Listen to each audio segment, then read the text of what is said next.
Stores are having trouble keeping shovels on the shelf this active winter, and we have more snow in the forecast. 22 News reporter David McKay searched the aisles for where you can still find some snow removal tools you might need.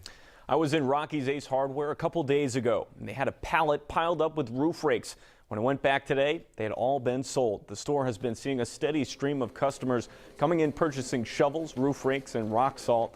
The main concern people have expressed is clearing their rooftops and making their driveways and sidewalks to their homes passable. With more snow in the forecast, the store is keeping busy trying to keep the shelves stocked. We're getting them as much as we can. It's tough to get a hold of them. You know, everybody's looking for them, so the warehouses get beaten down a little bit, and as soon as they get them, we get them. And just trying to keep it stocked so that we've got it for people when they're, looking for it when we get hit again.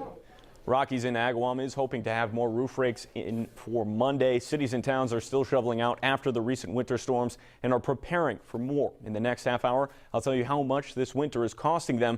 Live in the studio, David McKay, 22 News.